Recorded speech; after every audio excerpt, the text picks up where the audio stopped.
जितना वादा किया था ना सारा झूठ निकलता है। बताइए हम लोग का अभी दूसरा उन लोग क्या कहते हैं, लालू परिवार की बात करते थे ना, आज पता है उन्हीं से ज्यादा उनको बीजेपी में सबसे ज्यादा परिवार उन्हीं का आता है ना। इस चीज और दूसरा बात पता है ना, ये लोग ना कमजोर लोगों को ना क्या करते हैं ना, ईडी लगा देते हैं, कभी सीए लगा देते हैं, कभी कुछ लगाते। और हाँ, ये लोग युवा को सिर्फ खाली भटका रहे हैं, रोजगार देने का काम नहीं कर रहे। लंबा चौड़ा भाषण कर दे बड़ी बात है, लेकिन रोजगार देने का काम नहीं करते। और यही बिहार में अगर तेजस्वी यादव आ जाए ना तो हर युवा का सपना होगा और हर युवा अपने जो है दो रोटी कमाएगा, दो रोटी के लिए आगे के लिए वो सोचेगा, लेकिन इनके कार्यकाल में कुछ नहीं होने वाला है।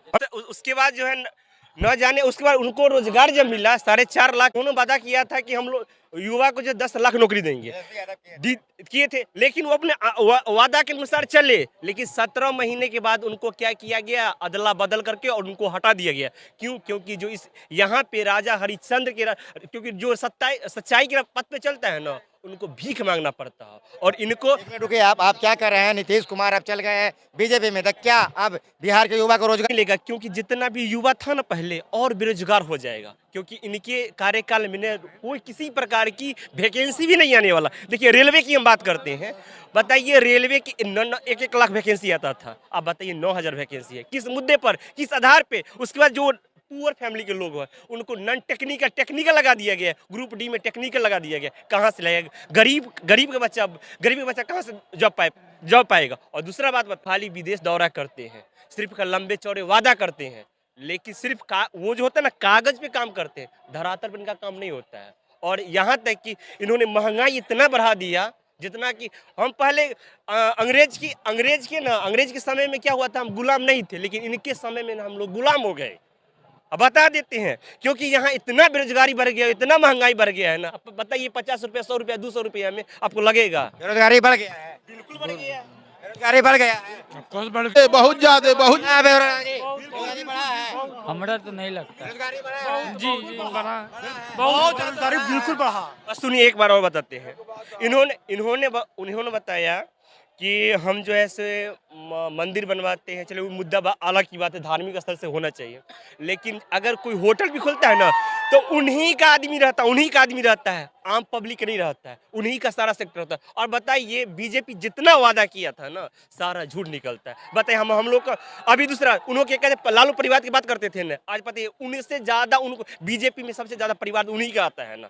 इस चीज और दूसरा बात पता है ना, ये लोग ना कमजोर लोगों को ना क्या करते हैं ना, ईडी लगा देते हैं, कभी सीबीआई लगाते हैं, कभी कुछ लगाते हैं। और हाँ, ये लोग युवा को सिर्फ खाली भटका रहे हैं और रोजगार देने का काम नहीं कर रहे। लंबा चौड़ा भाषण कर दे बड़ी बात है, लेकिन रोजगार देने का काम नहीं करते। हाँ, यही बिहार में अगर तेजस्वी यादव आ जाए ना तो हर युवा का सपना होगा और हर युवा अपने जो है दो रोटी कमाएगा, दो रोटी के लिए आगे के लिए वो सोचेगा, लेकिन इनके कार्यकाल में कुछ नहीं होने वाला है, हमको जो लग रहा है। मोदी जी रोजगार दे रहे हैं? कहाँ दे रहे हैं भाई? नहीं दे रहे हैं। नहीं दे रहे हैं। क्या बदला होगा 24 में? देखिए होना तो चाहिए। ग्रुप डी सुनिए, पहले रेलवे की बात किया जाता है। रेलवे की कितना प्राइवेट सेक्शन कर दिया गया है, बताइए।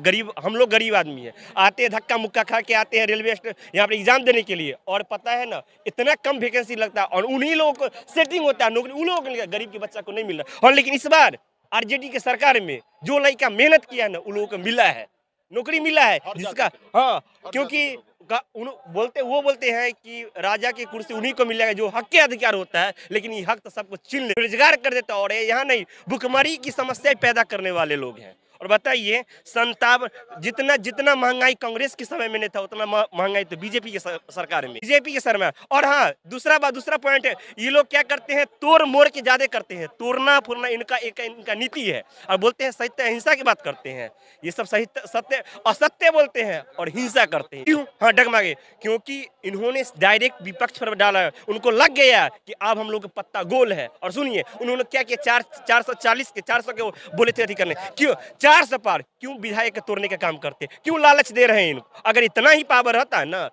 क्या बोले थे ये सम्राट चौधरी, क्या बोले थे, हम मुरट्ठा उसी समय खोल देंगे जिस समय जो है नीतीश कुमार को हम जब मुख्यमंत्री कुर्सी बैठ गए, अभी सट रहे हैं। और क्या बोले थे नीतीश कुमार, जो हो गया सो हो गया, अब हम पलटने वाले नहीं है। कोई गारंटी लेता है नीतीश कुमार नहीं पलटेगा? बिल्कुल पलट जाएंगे। उनको कुर्सी का लोभ है, बिना पेनी का लोटा है, और बोलता है कि मुख्यमंत्री ऐसा नहीं करना चाहिए। बताइए विधानसभा में कैसा वर्ड बोलते थे, बिहार के मुख्यमंत्री ऐसा होना चाहिए। महिला के बारे में सुनिए, महिला के बारे में सम्मानित वर्ड बोले थे, बिल्कुल। आज बीजेपी के साथ गए हैं, वही महिला विधानसभा में रोते हुए निकली, वो आज सपोर्ट कर रही है। क्यों? क्योंकि इनको भी लगा है कि अगर हम इनको सपोर्ट नहीं करेंगे तो हमारे यहाँ ईडी आएगा, हर चीज के। ये बताइए कि मोदी जी 400 पार कर लेंगे? क्या मोदी जी 400 पार करेंगे। बिल हम एक बात, अगर पूरा अगर युवा अगर पूरा अगर मत अगर करे सही से करे तो मोदी जी 400 पार नहीं कर पाएंगे। मोदी जी 400 पार करेंगे। ना करना तो चाहिए। हाँ मोदी जी 400 पार तो बिल्कुल। और जहाँ तक ये मतलब विधायक तोड़ने का बात किए, राजद ने भी AIM असदुद्दीन ओवैसी का 4 विधायक तोड़ा था ना बिहार में।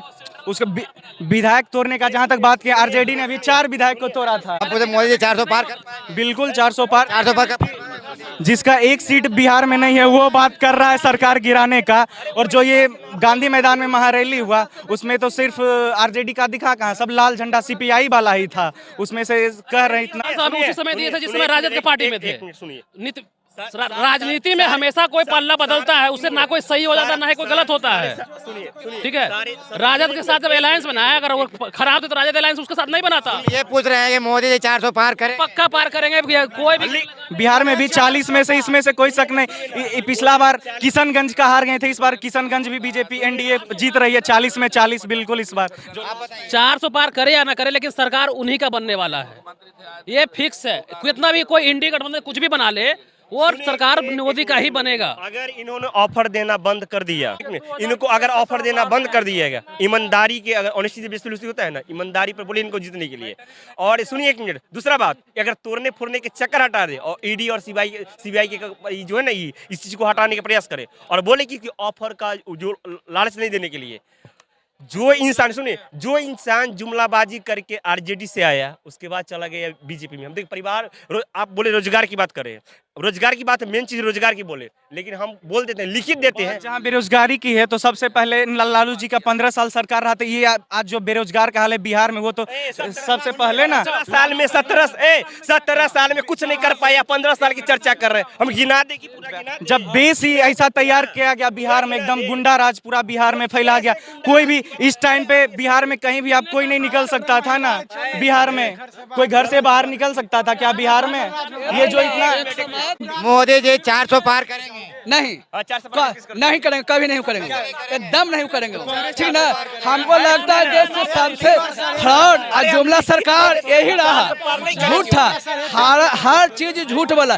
प्रधानमंत्री के एक कैरेक्टर नहीं होता है कि हर बात झूठ बोले। ये हमेशा लुचा सरकारी है, ये हमेशा ही झूठ बोला है, एक भी बात प्रूफ फिट नहीं किया है जीवन में। झूठ बोला, जो भी वादा किया कुछ भी नहीं किया है, सिर्फ खाली बोलता है। गारंटी क्या चाहिए? गारंटी है लुचा गारंटी, झूठा गारंटी है, इससे कुछ नहीं। राशन से पेट भरेगा, राशन 5 किलो राशन देके क्या चूहा वाला हाल कर दिया, रोटी दे के और चूहा को फंसाने वाला हाल करता है। क्या राशन होता है? बोलिए, शौचालय मिला या नहीं? शौचालय से शौचालय नहीं बनता है। बस शौचालय क्या मिल गया? गरीब लोग राशन कितना कार्ड बनता है? राशन कार्ड क्या है बताइए तो, कितना मिलता है राशन कार्ड? राशन कार्ड से दे चलेगा। रोजगार लाखों लाख बेरोजगार आदमी है, बेरोजगार है। परिवार से आते हैं, ठीक है सुनिए, किसान परिवार से आते हैं। वो एक मिनट, वो टैक्स हटा दे, उनको बोलिए हम 5 किलो चावल 5 किलो अनाज उनको दरवाजा पे पहुंचा देंगे। खाली टैक्स बोलिए उनको हटा देने के लिए, ठीक है? जितना टैक्स देते हैं ना उतना खाली हटा दीजिए। ये तानाशाही राज चल रहा है, ये तानाशाही राज चल रहा है। अब पब्लिक भी देख रहा है, दुनिया भी देख रहा है, ये तानाशाही राज चल रहा है, पूरा तानाशाही राज चल रहा है। तो पार करेंगे जी बिल्कुल 450 पार करेंगे। 450 एकदम ये भारत के लिए मोदी जी बहुत कुछ किया, क्या नहीं किया। राम मंदिर बना रहे हैं, सब जगह मंदिर बनवा रहे हैं, सब कुछ। कोई भी चीज है आदमी के लिए 2 चीज।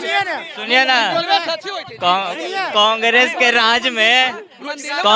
राज में यात्रीगण कृपया ध्यान दे होता था, ये बंद हो गया।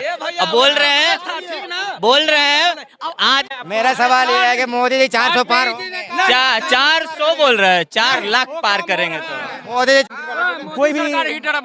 कोई भी डेवलपमेंट 2 चीज से, एक होता है एजुकेशन, एक हेल्थ होता है। जहाँ तक हेल्थ का बात है, आयुष्मान भारत, जिससे कोई भी गरीब 5 लाख का इलाज अपने फ्री में कर सकता है। और जहाँ तक एजुकेशन का बात किया, पहले आप देखिए कितना देश में कितना मेडिकल कॉलेज था। अभी इस BJP के गवर्नमेंट में टोटल 24 IITs और एम्स का 12 एम्स का भारत में डेवलपमेंट किया गया। इसे देख सकते हैं पढ़ाई के क्षेत्र में और हेल्थ के क्षेत्र में। मेन 2 ही चीज़ देखा जाता है, एजुकेशन और हेल्थ। इस दोनों क्षेत्र में जब डेवलपमेंट होगा तो बेरोजगारी। मंदिर का बात कर रहे हैं, जहाँ पर भी कोई भी बड़ा मंदिर होगा वहाँ पर डेवलपमेंट आएगा। जैसे यहाँ हनुमान मंदिर है, यहाँ से कितने लोगों को है रोजगार, 5 इसका हेल्थ हॉस्पिटल चलता है, यूनिट चलता है। एक मंदिर से कितना बिहार के कितने गरीबों का यहाँ पर इलाज होता है। देखिए कितना डेवलपमेंट एक मंदिर से होता है। और जहाँ तक राम मंदिर है वो पूरा इंडिया में नहीं, उसका पूरा ब्रॉड बेस्ड जितना भी इंडिया में पूरा। मोदी जी रोजगार दे रहे हैं, अटल बिहारी वाजपेयी ने कहा था अयोध्या में राम, बेरोजगारों को काम,